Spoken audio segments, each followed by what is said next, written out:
today what we're just going to be talking about is assets of all types. Assets assets can range anywhere in the oil and gas, from upstream to downstream. And we're talking infrastructure, we're talking buildings, we're talking power generation and grids, distribution, we're talking mining. I mean, anything that's anything today that's expensive and expensive to maintain. At ARC, we have developed a strategy around the asset lifecycle management in general, and in particular, what we want to discuss is the asset lifecycle information management space. And what we're really dealing with here is we have in this particular slide, as you can see, we characterize it as moving from CAPEX, capital projects, to OPEX, operations and maintenance phase. And each of these circles represents areas in that life cycle, in the project information management area or the capital project itself. You have the asset information domains over this, which falls more within the operations and maintenance and OPEX domain of the life cycle, and then sitting right in the middle of that is this asset lifecycle information management platform, if you will, ALIM.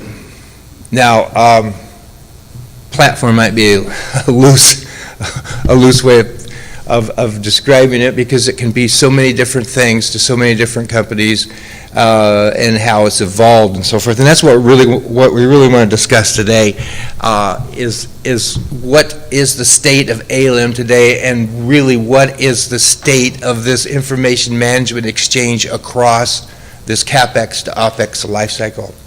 So ALIM covers all the project information, from the engineering design and the construction to the operations and maintenance. So it's an end-to-end process, and the point being is it's critical that this information gets disseminated, exchanged, and shared, and so forth across all of these domains within that CAPEX to OPEX lifecycle. So I think I pretty much already explained that, but again, looking at the assets that we're dealing with today, and all their various forms and scale and size and cost and length of service, so forth, and then this notion of ALIM covers all the domains across that life cycle. ALIM, though, and this will be a point that I think will kind of be discussed a little bit more by myself and the speakers as we go forward here, that ALIM really starts with engineering. It starts with the design. It starts within the capital project, but it touches as it goes across, and everything has to start there, obviously. But it has to flow across this CAPEX OPEX life cycle. So it's going to involve various organizations across this life cycle, from engineering and various engineering organizations through the management of the companies, the EPCs, the owner operators and so forth that are involved here, and then of course the contractors and all the other entities and all the other folks that are involved in the food chain, if you will, in support of a capital project.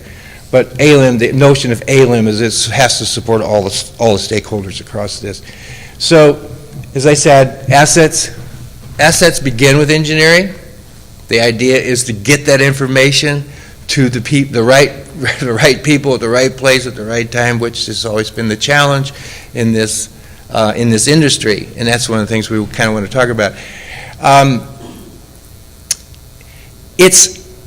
We are to the point today where it's not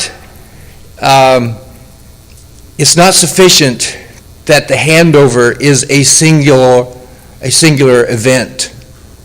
In the word continuum, I picked that purposely, purposely, because I wanted, it is a continuum, it's a continuum of information.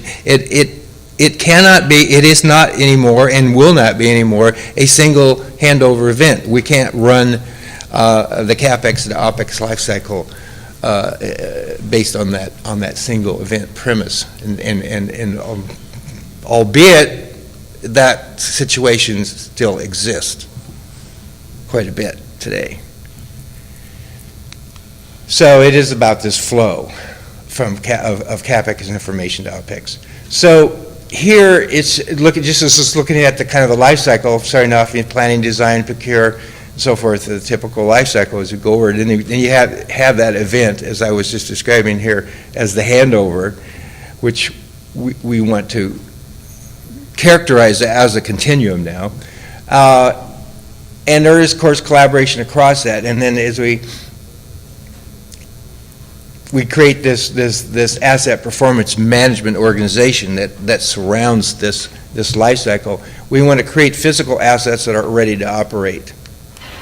So the point being is that operations should be involved early on in planning and design requirements for both the infrastructure and the entire asset, the asset infrastructure in the life cycle. In other words, we're getting to the point where the owner-operators and the stakeholders in OPEX need to be involved in requirements planning at early stages of CAPEX projects, and to define their requirements for what they would typically need to run the plant, run the facility, in lieu of perhaps this single event of a handover. In other words, they are making their requirements known at an early stage, so it's not just going to be an ad hoc process and they get surprises when the EPC hands over pallets of paper 2D documents or other types of documents.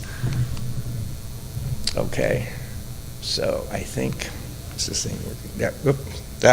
That's basically it. I just wanted to kind of set the stage. I think we're going to get a lot of things filled in.